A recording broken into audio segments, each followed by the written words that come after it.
estudiar la palabra de Dios junto con ustedes y ahorita más que se puso nublado. Ahorita cuando iniciábamos hacía mucho calor, estaba muy caliente, pero ahorita no hay excusa para no poner atención y estar enfocados en los pasajes que vamos a leer. Así que lo invito a que se ponga de pie, vamos a orar antes de abrir nuestras Biblias. Vamos a pedirle a Dios que su Espíritu Santo habla a nuestras vidas a través de su palabra, que salgamos de este lugar edificados, que podamos salir de este lugar con una palabra de Dios, de su palabra, que nos exhorte, que nos rete, que nos confronte, que nos anime, que podamos nuevamente regresar a las enseñanzas y mandamientos bíblicos para poder honrar a Dios en todo lo que hagamos. Amén. Así que vamos a orar. Padre, en esta tarde te agradecemos el poder estar en este lugar, Señor. Te agradecemos que podemos adorarte presencialmente. Podemos venir ante ti, Señor, escuchar los testimonios, escuchar las peticiones, orar los unos por los otros, llevar las cargas, Señor Jesús, de nuestros hermanos. Podemos ver el cuerpo de Cristo. Podemos, Señor, saber que tú estás con nosotros. Podemos entonar estas alabanzas para glorificarte y agradecerte por todo lo que has hecho en nuestras vidas. Ahora que vamos a estudiar tu palabra, pedimos que tu Espíritu Santo hable a nuestras vidas, que nos ayude a entender cada uno de los pasajes que estaremos leyendo, que seamos edificados, Señor Jesucristo, que salgamos de este lugar contentos de haber estudiado tu palabra, Señor, exhortados por ti. Te pido, Señor, que si mis hermanos se encuentran en desánimo, que si se encuentran, Señor, en algún problema, que si se encuentran en alguna crisis, que tú los sostengas en donde quiera que ellos se encuentren y podamos, Señor, ver que tú tienes todo en control, que tú, Señor, tienes la última palabra y podamos glorificarte por todo lo que haces en nuestra vida y agradecerte por cada una de las bendiciones que tú nos has dado. En tu nombre pedimos todo esto, Cristo Jesús. Amén. Puede tomar su lugar, hermanos, y puede ir buscando en sus Biblias Salmos capítulo 78. Vamos a ver el versículo 19. Salmo 78, versículo 19.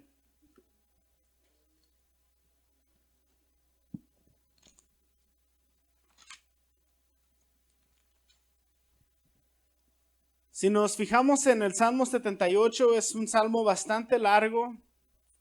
Ya que hay unos salmos que solamente constan de 3, 4 versículos, pero aquí encontramos un salmo un poco más largo y si se fija el encabezado del capítulo 78 nos habla de que es un salmo de Asaf.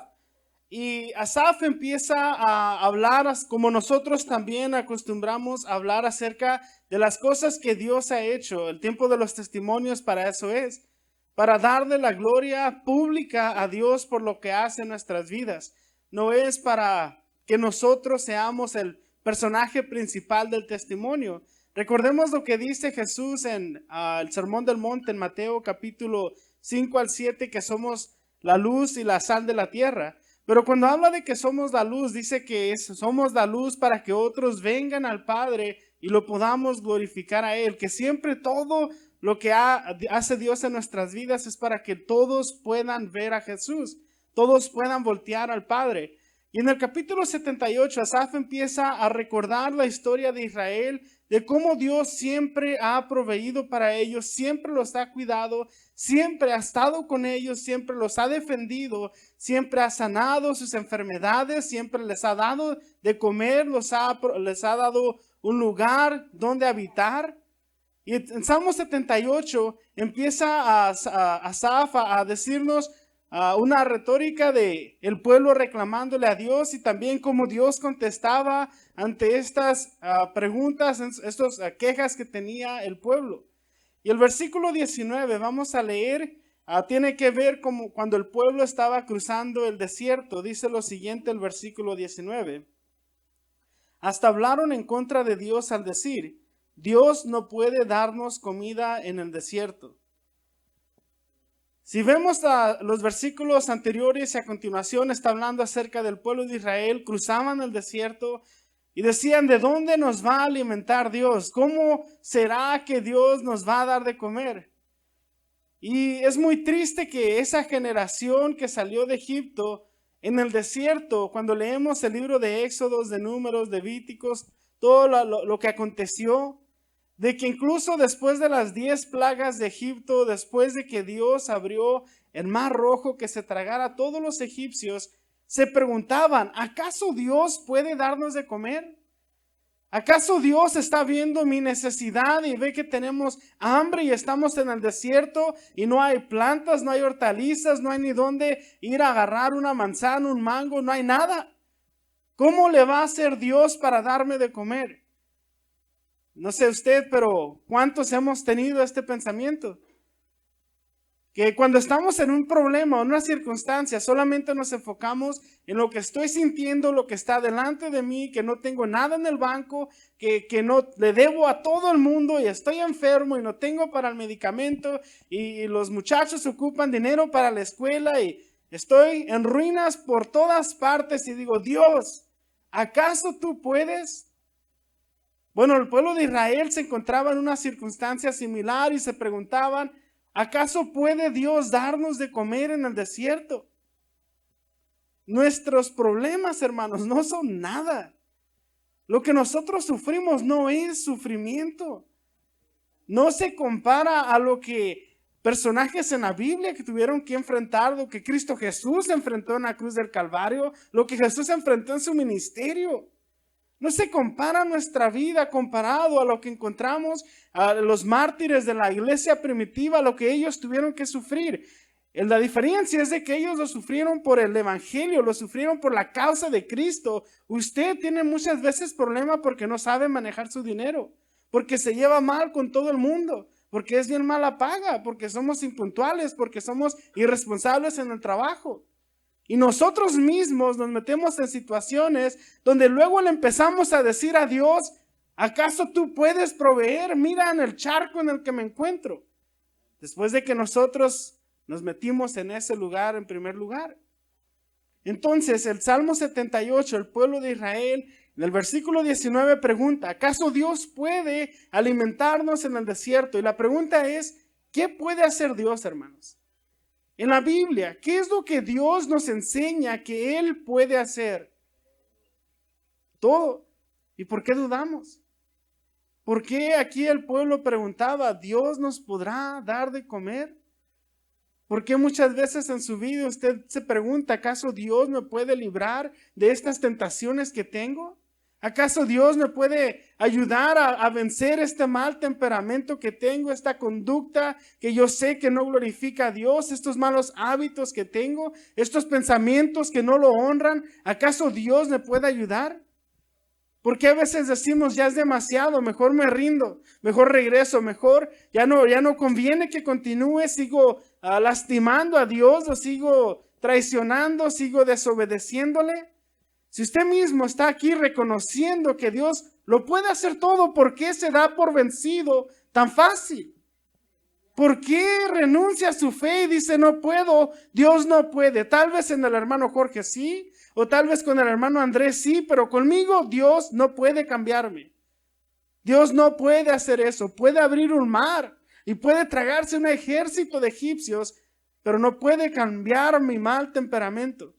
Hermanos, ¿está usted viendo la manera tan ilógica en la que vemos la grandeza de Dios y su poder y decir que Dios no puede hacer algo tan simple y sencillo en mi vida? Dios no puede ayudarme a vencer estas adicciones o tentaciones que tengo. ¿Acaso Dios no puede, hermanos?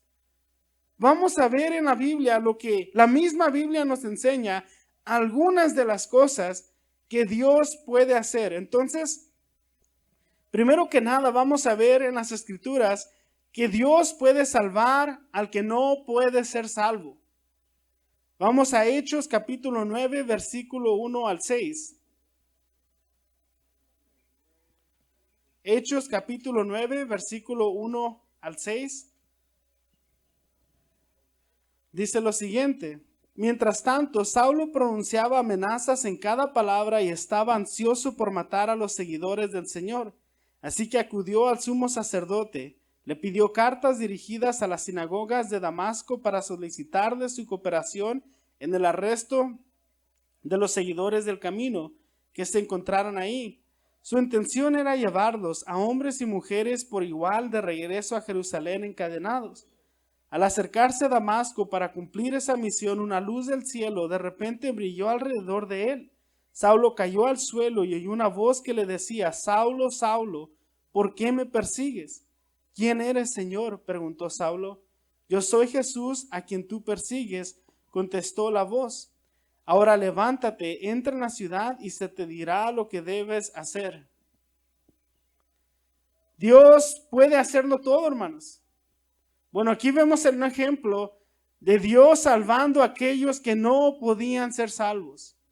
Saulo en el versículo 1 se encuentra todavía con los judíos recibiendo cartas, tiene la autoridad religiosa y legal de ir y arrestar a los que los judíos consideraban herejes, que estaban compartiendo una mentira diciendo que Jesús era el Mesías, que Jesús era el Hijo de Dios, que había muerto en la cruz y que había resucitado. Y él en su afán amaba tanto a Dios que él creía que estaba haciendo lo correcto al arrestar a los nuevos cristianos. Y en el camino Dios lo salva, Dios lo salva. Aquí no vemos a Saulo arrepentido, no vemos que repitió una oración, no vemos que se haya puesto en alguna posición, ni que haya levantado la mano, ni que haya pasado al frente de alguna iglesia. Lo que nos muestra es que Dios salva a aquellos que no pueden ser salvos. Si alguno de nosotros podríamos decir que alguien podría ser salvo, que alguien debería ser salvo, yo creo que la mayoría diríamos que sería un niño porque todavía es inocente. O nos comparáramos entre nosotros y diríamos, bueno, esta persona es buena, ayuda a los demás, es generosa, es paciente, es amable. Esa es una buena persona, Dios debería salvarlo a él o a ella porque son buenos. Pero aquí vemos totalmente lo contrario, Dios salvando a aquellos que no pueden ser salvos. ¿Habrá algo imposible para Dios, hermanos? ¿Qué es lo que Dios puede hacer? Dios puede hacerlo todo, pero una de las cosas que hace es salvar a aquellos que no podían ser salvos. Otro ejemplo de aquellos que no pueden ser salvos se encuentra, ahorita lo decía la hermana María, en Nínive, en el libro de Jonás. Dice la Biblia que no podían distinguir ni su mano derecha de su izquierda. Y era tanta la maldad. Vivían en una ignorancia grande.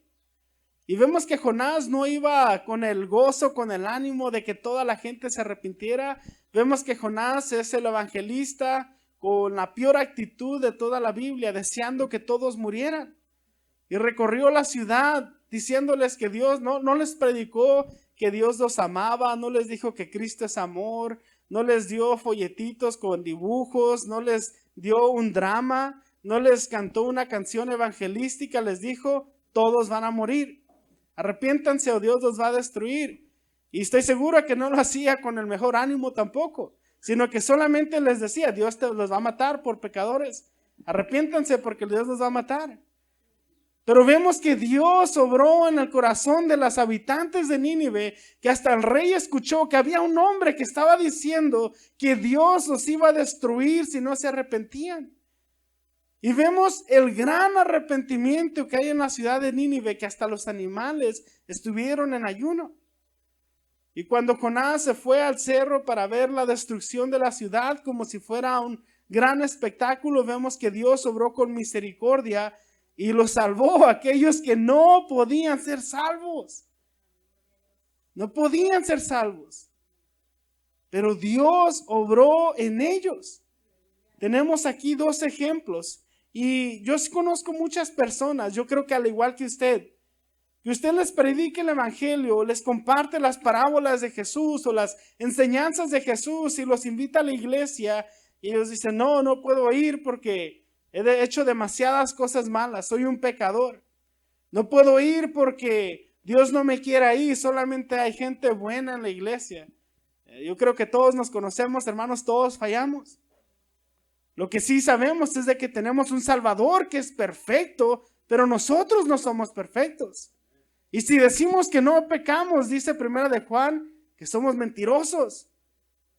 Todos pecamos, por eso el arrepentimiento no es un acto de una sola vez, sino que es continuo. Todos los días nos arrepentimos. Por eso dice la Biblia que tenemos un abogado para con el Padre, que es Cristo Jesús. Porque cuando llega Satanás, nuestro acusador, nosotros venimos ante Jesús, pedimos perdón, nos arrepentimos, no volvemos a hacer aquellas cosas.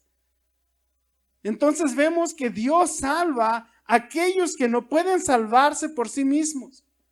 ¿Y cuántas veces no hemos escuchado a personas de esa manera?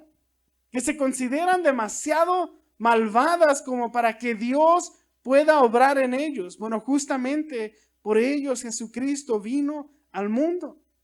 Cuando Jesús convivía con los sacerdotes y con los pastores o los líderes religiosos de aquella época, bueno, ellos son los que lo querían matar. Iba a las sinagogas y enseñaba, pero se juntaba con los recolectores de impuestos, con las prostitutas, con los pescadores, se juntaba con la gente que necesitaba escuchar el mensaje. Y nosotros, ¿qué decimos? No puedo juntarme con el impío porque me va a contaminar. No puedo juntarme con los del mundo porque son mala influencia. ¿Y por qué Jesús lo hacía, hermanos? Porque Él les estaba predicando el evangelio, Él les estaba mostrando el reino de Dios, pero no participaba en sus obras malvadas. No se ponía a hacer lo que ellos hacían solo para predicarles. Claro que no, Él era totalmente distinto. Él nunca pecó.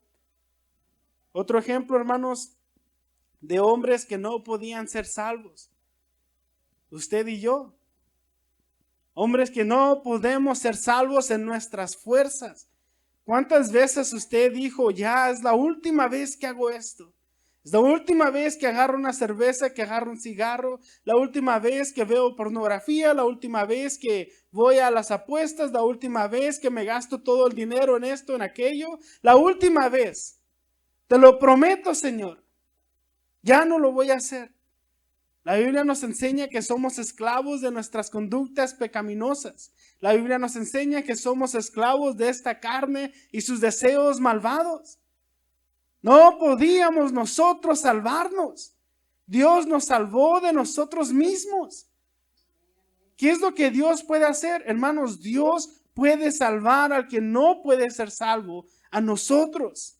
Y por eso nosotros podemos leer las escrituras y ver Salmo 78, 19, donde el pueblo preguntaba, ¿acaso Dios podría darnos alimento en el desierto? Y todos decimos que sí, pero cuando usted se hace una pregunta, hermano, ¿usted cree que Dios no puede sanar? ¿Usted cree que Dios puede salvar a su familiar que es inconverso? ¿Acaso usted cree que Dios puede cambiar la circunstancia en su lugar de trabajo, en su colonia o en su familia? Y decimos, no sé, es que está bien difícil. Pero cuando aplica para otra persona, somos las personas con más fe. Amén, hermano, Dios te puede sanar. Hermano, tenga fe, Dios lo va a ayudar. No se desanime, continúe. Pero cuando nosotros estamos en esa situación, no, es que es diferente. ¿Por qué es diferente? Vamos a continuar con otro punto, hermanos. Antes de terminar con esto de Dios puede salvar a los que no pueden ser salvos, vamos a 1 de Corintios, el capítulo 6, versículo 9 al 13. 1 de Corintios, capítulo 6, versículo 9 al 13.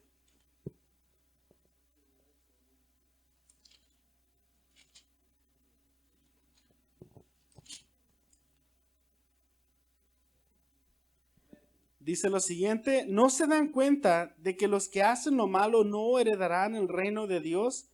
No se engañen a sí mismos. Los que se entregan al pecado sexual o rinden culto a ídolos o cometen adulterio o son prostitutos o practican la homosexualidad o son ladrones o ávaros o borrachos o insultan o estafan a la gente. Ninguno de estos heredará el reino de Dios. El versículo 11 ahorita lo vamos a leer, solamente quiero preguntarles, ¿acaso usted y yo hemos practicado estas cosas que vienen en esta parte de las Escrituras? Bueno, usted conoce la respuesta, pero sabemos que la gente que asistía a la iglesia en Corinto sí lo hacía. En la iglesia de Corinto había ávaros, ladrones, había prostitutas, había homosexuales, y Dios los salvó, Dios los transformó, Dios los regeneró. ¿Y cómo sabemos, con qué seguridad podemos decir que en la iglesia de Corinto había homosexuales y ladrones y ávaros y prostitutas y todo lo demás? Bueno, leamos el versículo 11, dice lo siguiente: algunos de ustedes antes eran así, pero fueron limpiados, fueron hechos santos, fueron hechos justos ante Dios al invocar el nombre del Señor Jesucristo y por el Espíritu de nuestro Dios. Pablo les dice, ustedes eran así. Esta lista no es para la gente que está allá afuera en el mundo. Dentro de la iglesia, esta lista de pecados o cosas tan horrendas es lo que ellos practicaban antes en su vida pasada, antes de nacer de nuevo, antes de venir y ser regenerados por el Espíritu Santo. Entonces, ¿con qué seguridad podemos nosotros saber que Dios salva al que no puede ser salvado? Porque la Biblia nos enseña que Dios salva a aquellos que creen que no tienen salvación. Así como nosotros también fuimos salvos. Y no sé cuántas de estas cosas nosotros le ponemos una tachita de que sí, fui yo. Pero podemos ver que el amor de Dios es tan grande y su poder es tan increíble que puede cambiar a cualquier tipo de personas sin importar lo que han practicado o lo que han hecho. Si Dios no puede cambiarlo por lo que usted ha hecho, está diciendo que el sacrificio de Cristo Jesús en la cruz no tiene el poder para cambiar su vida, que es más grande su pecado que la muerte y resurrección de Cristo. Que es más grande lo que usted ha hecho que Jesús muriendo y resucitando al tercer día. Eso es lo que usted está diciendo al decir Dios no me puede cambiar. Que es más grande su pecado que el poder de Cristo al vencer la muerte al tercer día. Vamos a continuar con el siguiente punto. Dios puede restaurar lo que se había perdido, hermanos. Dios puede restaurar lo que se había perdido. El ejemplo que les voy a dar es David cuando peca con Betsabé, mira a una mujer bañándose arriba en el techo de su casa y la mira y se le hace una mujer muy bella, la trae al palacio, comete adulterio con ella, sale embarazada y termina matando al esposo de ella. Y vemos que ese niño murió por su pecado. Y este tema no quiero que se malinterprete. Dios restaura lo que se había perdido. Porque es un tema que tocan mucho los televangelistas o los evangelistas que tocan el tema de la prosperidad. Y empiezan a declarar que Dios te va a regresar todo lo que el diablo te robó. El diablo no nos ha robado nada, hermanos. Todas las bendiciones del creyente provienen de Dios por medio de las promesas que Él mismo ha dicho en las Escrituras.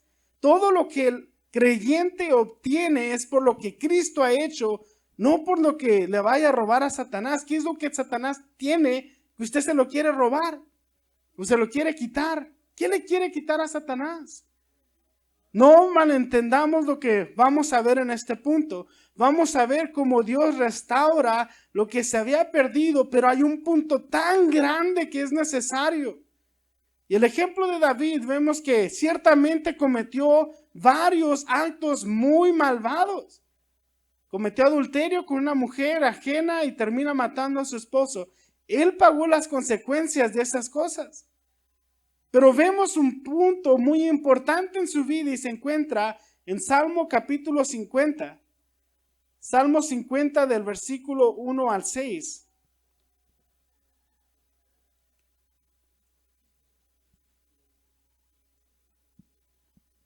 Y este es el punto que muchas veces se les olvida comentar a los evangelistas que predican la prosperidad o completamente lo toman como algo muy sencillo, que nomás levanta la mano y arrepiéntete. O vamos a ver cómo fue el arrepentimiento de David necesario para que Dios lo restaurara. ¿Cómo fue el arrepentimiento de este hombre?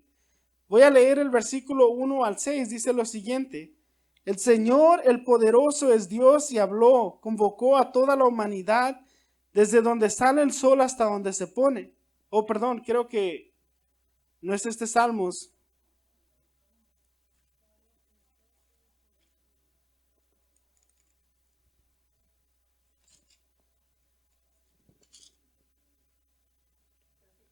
Es el...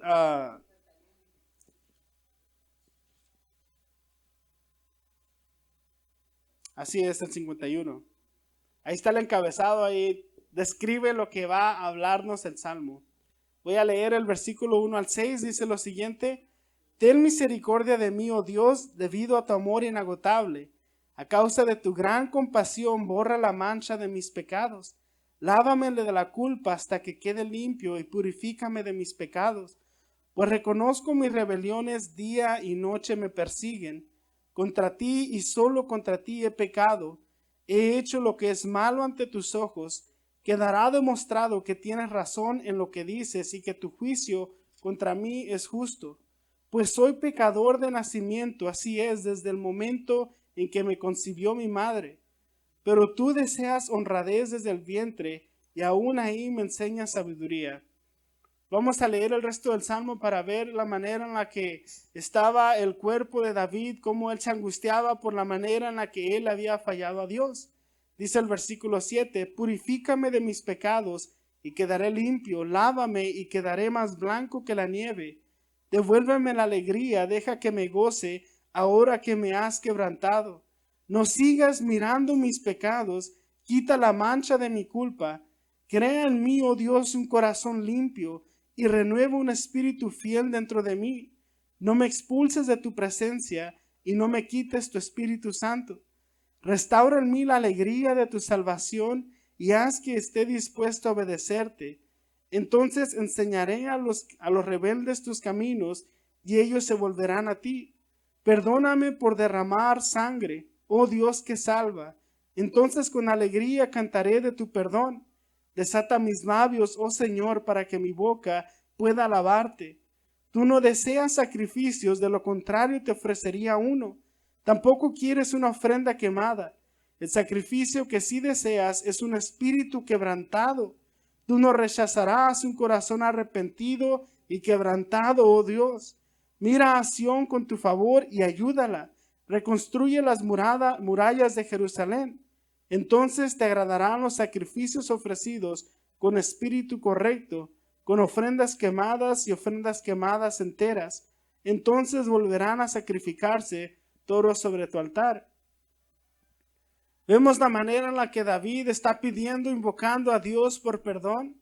Está diciendo, ni mis labios podían cantarte, ni mis labios podían expresar mi gratitud hacia ti, porque sabía que estaba en pecado, porque sabía que había hecho algo tan horrendo ante los ojos de Dios.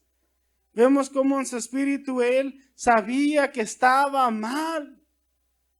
Y él pide perdón de Dios y le pide, Señor, límpiame, dame un nuevo corazón.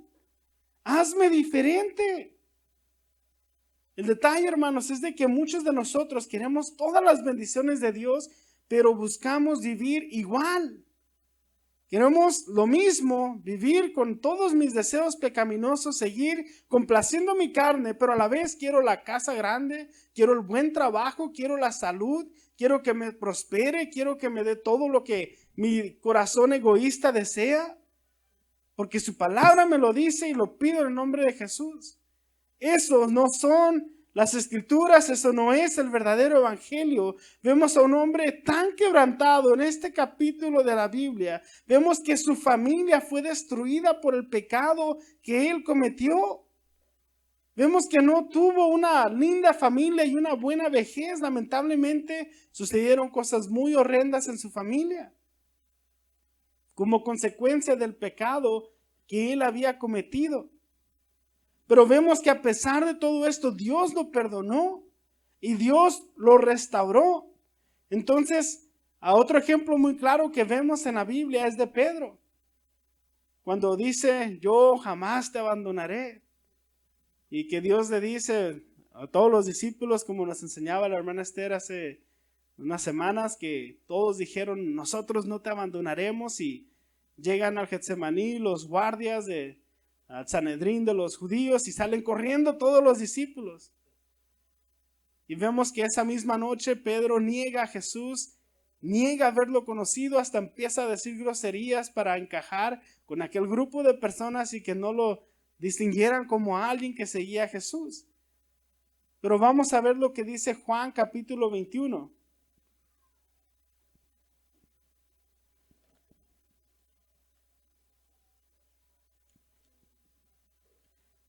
Del versículo 15 al 22,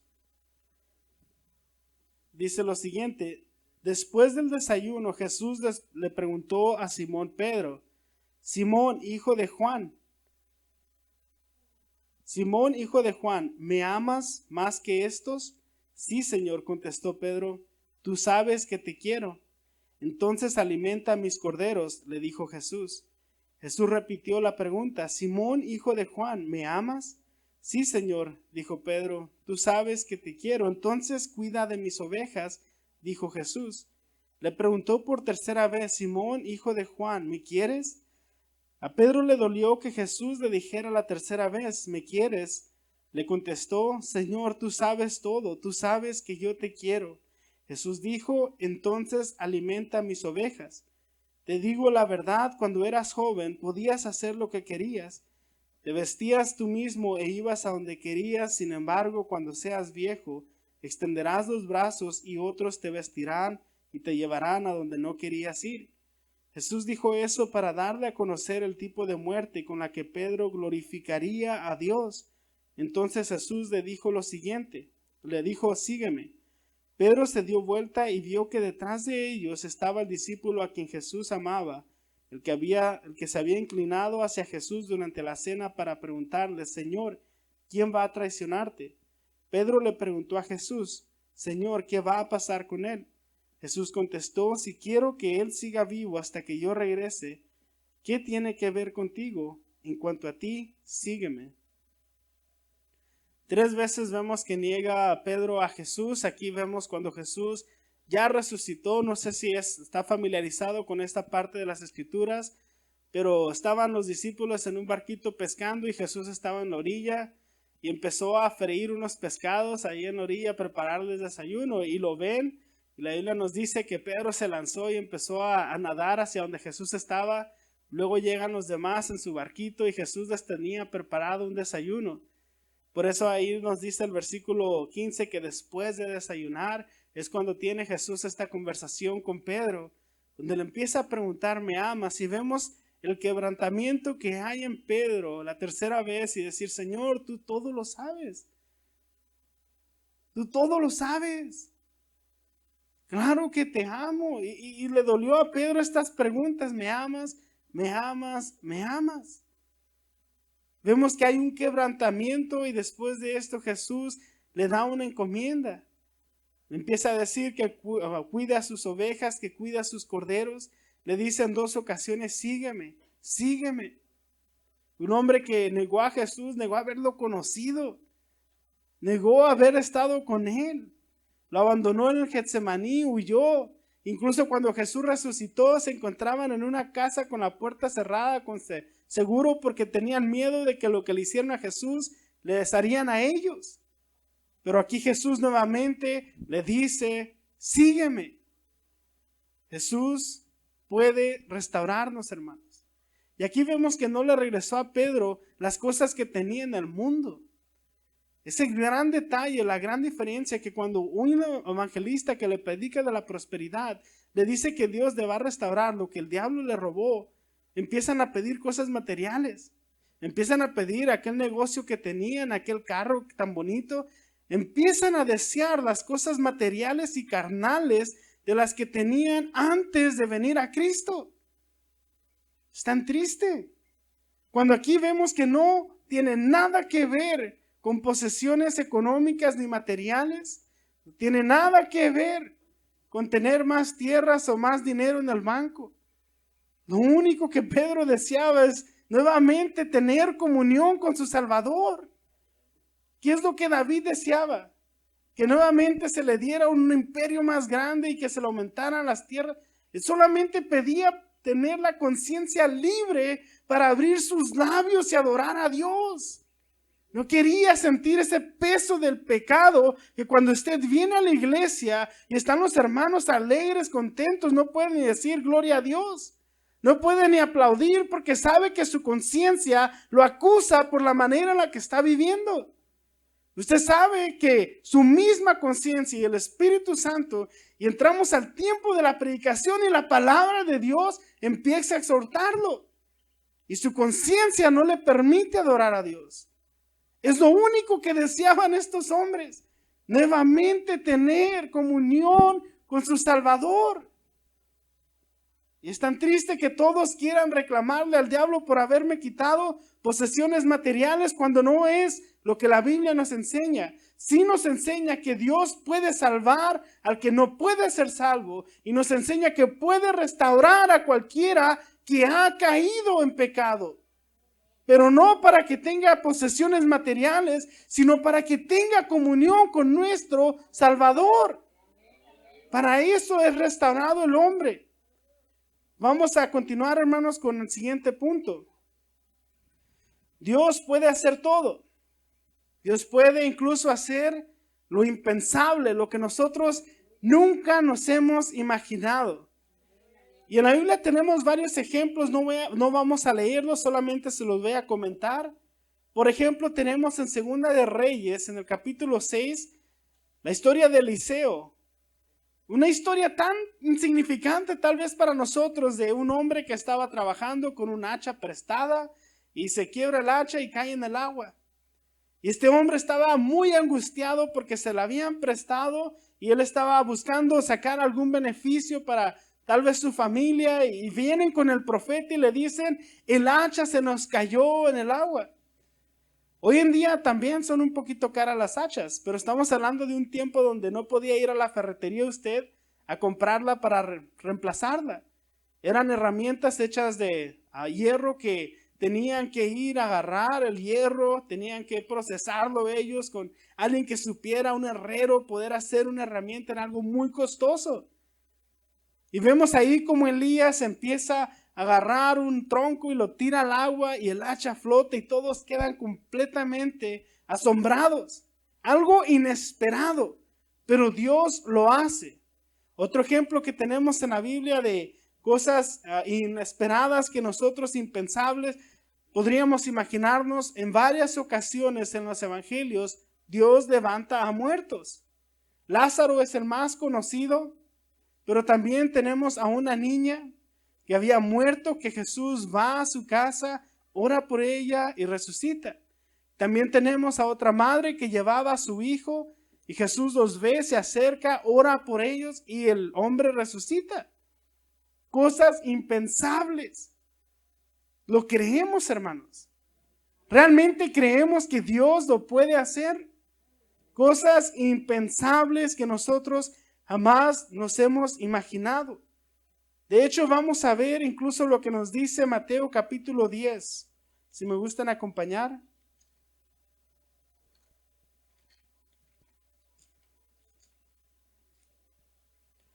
Mateo capítulo 10, versículo 29 y 30.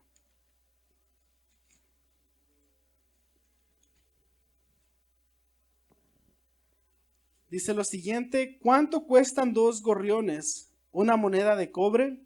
Sin embargo, ni un solo gorrión puede caer a tierra sin que el Padre lo sepa. En cuanto a ustedes, cada cabello de su cabeza está contado. Aquí hay muchos pajaritos, hermanos. Mire qué bonito está en la tarde. Hay muchos pajaritos y nosotros tenemos una pistola de postas y nos los llevamos tirándole para darle comida a los gatos y les tiramos ahí con la resortera para divertirnos un rato. Pero lo que nos dice aquí la palabra de Dios es de que ni uno de esos animalitos que andan volando, ni un pajarito, cae al suelo sin que el Padre lo sepa. Aquí estaba Jesús en el templo hablando con los hombres que se reunían ahí, tenían a todos los animalitos en jaulas. Y pregunta que si cuánto cuestan, pero les dice: mi Padre todo lo sabe. Y está en todo lugar. Imagínense cuántos pájaros no tumban en todo el mundo en un solo instante. Y cada uno de ellos el Padre conoce cuando caen. Nada de eso sucede sin la voluntad del Padre. Qué increíble ver la manera en la que Dios tiene control de todas las cosas. Así que cada vez que usted escuche los pajaritos, y acuérdese que no cae ni un solo animalito sin que el Padre tenga control y sea su voluntad. Él todo lo sabe. Y si tiene cuidado de las aves, tendrá también cuidado de sus hijos, hermanos. Entonces, Dios hace lo impensable. Conoce cada vez que un animalito, que un pajarito cae. Conoce cuántos cabellos hay en nuestra cabeza. Todo lo sabe en todo momento, en todo lugar. ¿Por qué se siente usted desamparado? ¿Por qué se siente usted solo? ¿Por qué se siente que Dios no lo escucha? ¿Por qué siente que Dios no le habla a usted como le habla al que está sentado enseguida? ¿Por qué siente que Dios no tiene cuidado de usted? ¿Porque no ha leído su palabra tal vez? ¿Porque no ha creído lo que su palabra nos dice? ¿Porque no ha puesto a Dios en su trono donde Él está? Y tal vez no se ha dado cuenta que Dios es soberano, que Él es autosuficiente, no necesita de nosotros, que si usted peca, Él sigue siendo santo, que Él sigue estando en su autoridad y en su poder, Él sigue haciendo lo que a Él le place, independientemente de lo que usted o yo nos suceda. Y es un honor y un privilegio conocerle. No es una obligación venir a la iglesia, pero usted es beneficiado al asistir, al venir al templo, al estudiar su palabra, al estar en comunión, en oración con Él. Usted es beneficiado, no Dios. Dios tiene mucho de qué encargarse, hermanos. Pero cuando nos damos cuenta que aún así, y Él con mi pecado y con mis fallas, puso su mirada en mí y en usted, y entregó a su Hijo por nosotros, y murió una muerte de cruz, una tortura, por amor a nosotros. Y extendió su gracia y su misericordia. Y aunque nosotros mismos a veces no entendemos ni por qué lo hizo, y no sabemos por qué salvó a nuestro hermano o a aquella persona, si era el más enfadoso, el más necio, el más borracho, el más drogadicto, siéntase afortunado de que Dios haya puesto su mirada en su vida. Entonces, al saber que Él tiene control de todas las cosas, en todo momento, y que es su voluntad, si un pajarito cae, hasta eso, hermanos, que yo le falle o le pegue al pajarito, también es la voluntad de Dios. Es increíble la manera en la que Dios tiene cuidado de nosotros, tiene control de todo lo que sucede. Es lo que las Escrituras nos están diciendo. Vamos a continuar. La última parte, el último versículo que voy a compartir acerca de Dios puede hacer a lo impensable. Vamos a Mateo capítulo 12, aquí mismo el versículo 36 y 37. No solamente tiene control de todas las cosas y está en todo lugar, en todo momento, sino que también tiene una memoria muy buena. Vamos a ver lo que dice el versículo 36 y 37 del capítulo 12 de Mateo. Dice lo siguiente: les digo lo siguiente, el día del juicio tendrán que dar cuenta de toda palabra inútil que hayan dicho. Las palabras que digas te absolverán o te condenarán. Tiene una memoria tan excelente que por cada palabra que nosotros hemos dicho, cada palabra, hermanos, que nosotros hayamos dicho, cuántas cosas de las que nos arrepentimos nos dan vergüenza, nos da pena, les ha dicho usted a sus hijos, a su pareja. ¿Cuántas cosas no las ha dicho, pero las pensó? Dios también conoce nuestro pensamiento y cada una de esas cosas le daremos cuentas a Dios. Ahí sí nos empezamos a sentir chiquitos. Nos empezamos a sentir culpables y empezamos a decir: Dios, ten misericordia, ayúdanos. Claro, hermanos, por eso es que se nos muestra un Dios justo, un Dios temible, del cual debemos tener reverencia porque Él es todopoderoso, pero también vemos su misericordia, su gracia, su amor, su cuidado. Lo que sí sabemos es que la Biblia nos dice que Él perdona nuestro pecado. Cuando David se arrepintió, cuando Pedro se arrepintió, Dios borró su pecado y jamás se volvió a acordar de él. Jamás se vuelve a acordar del pecado del hombre, es lo que la Biblia nos dice. Jamás se vuelve a acordar. Así que de todas las obras vergonzosas que usted haya hecho, hermanos, Dios no tiene memoria de eso. Solamente tiene memoria de cuando usted fue regenerado por el Espíritu Santo, puso su fe en Cristo Jesús, nació de nuevo, empezó a caminar con Él, se tropezó, cayó, falló, pero se arrepintió, se quebrantó delante de Él. El Espíritu Santo lo fortaleció, le dio dominio propio, usted continuó y perseveró hasta el final. Eso es lo que la Biblia nos enseña. Entonces, si hoy usted se está sintiendo con un corazón pesado, con la conciencia pesada, qué bueno, arrepiéntase, salga de este lugar en buena comunión con Dios, en paz con Él, con gozo, con alegría, dándole gracias por su misericordia, porque nos perdona. No se sienta condenado. Recordemos que tenemos a un Salvador. Por último, hermanos, Dios puede hacer todo. Dios puede también proveer en todas nuestras circunstancias. En todas las circunstancias en donde nos encontremos. Vamos a leer 2 de Corintios, capítulo 8.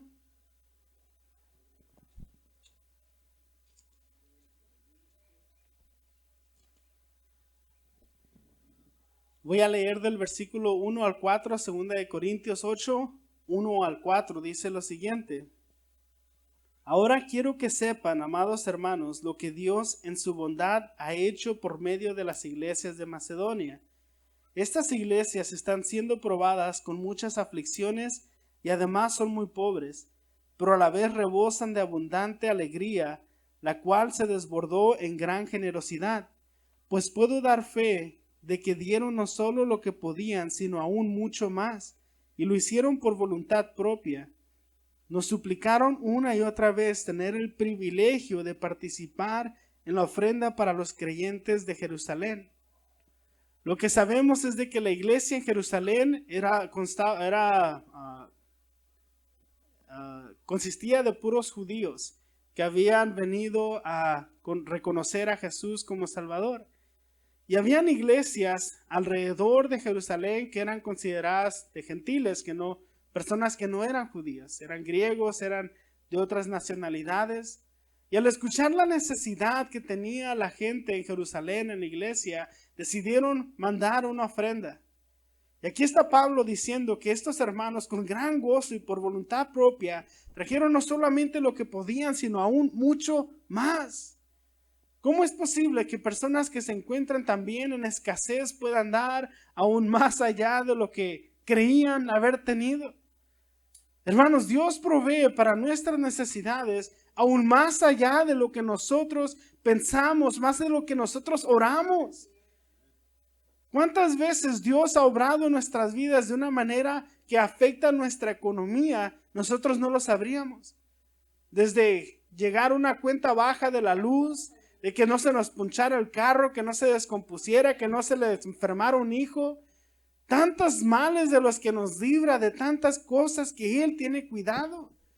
¿Cuántas veces Él ha tenido cuidado de nosotros y ni cuenta nos dimos y nos preguntamos, ¿dónde estás? ¿Por qué no me ayudas? Es tan triste que nosotros no seamos agradecidos, que no estemos conformes con lo que el Dios ha proveído, con lo que Él nos da. Recordemos Mateo capítulo 6.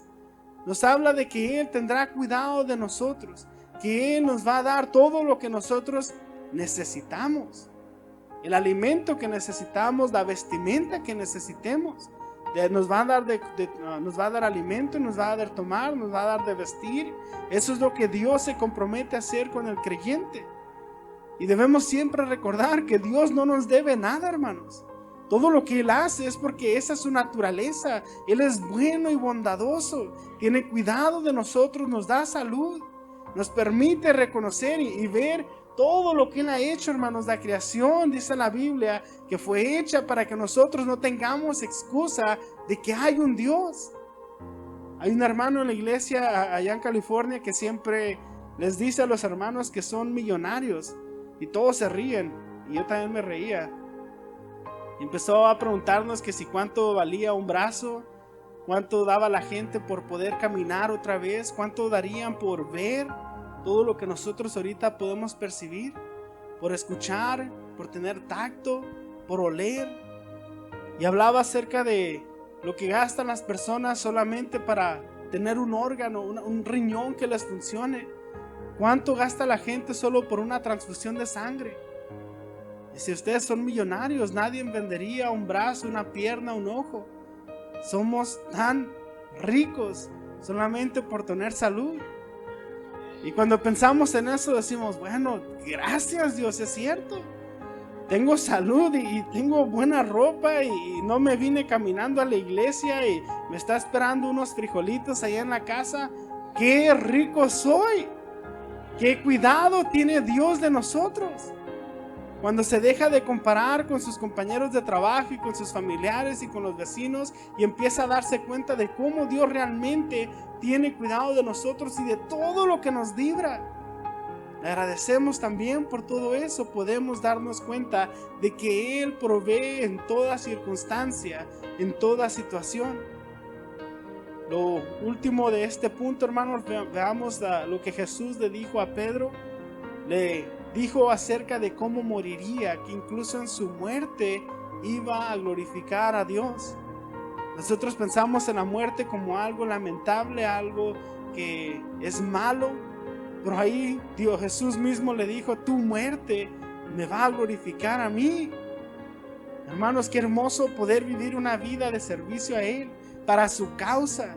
Sufrir por el evangelio, no porque usted sea mala persona, no sufrir porque seamos sangrones y egoístas y malas personas, sino sufrir por la causa de Cristo. ¡Qué bendición! Por último, hermanos, vamos a concluir, si gusta regresar al Salmo 78, 19.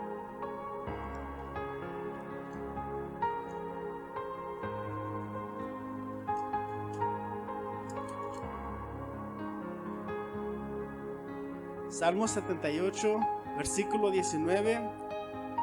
Hasta hablaron en contra de Dios al decir, Dios no puede darnos comida en el desierto. Versículo 20, por cierto, puede golpear una roca para que brote agua, pero no puede darle pan y carne a su pueblo. Los versículos siguientes, el mismo salmista se encarga de dar una respuesta asombrosa de cómo Dios proveyó la necesidad de esa gente en el desierto. Pero la pregunta es para usted y para mí. Dios puede darnos de comer en el desierto, hermanos. Dios puede proveer para nosotros, puede librarnos de nosotros mismos, puede ayudarnos de nuestra mala actitud, malos hábitos, mal carácter, mala conducta, malos pensamientos. Puede ayudarnos Dios a salvar a aquel que no puede ser salvo. ¿Puede Dios obrar de una manera inesperada en nuestra vida? Claro que sí, porque lo vemos en su palabra, hermanos. Así que el día de hoy espero que hayamos meditado nuestra vida comparado a las escrituras, no comparado al resto de personas que nos encontramos aquí. Reflexionemos en nuestra vida comparado a lo que Dios nos habla y lo afortunado, bendecido, privilegiados que somos al conocerle, hermanos, y pasar esta tarde tan bonita aquí escuchando su palabra. ¿Cuántas personas van a llegar mañana al trabajo contándole de todo lo que les pasó?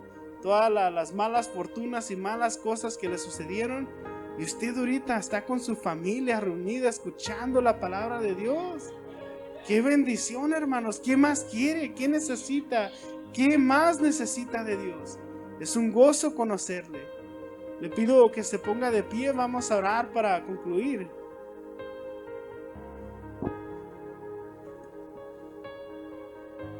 Y démosle gracias a Dios por todo lo que tenemos, hermanos.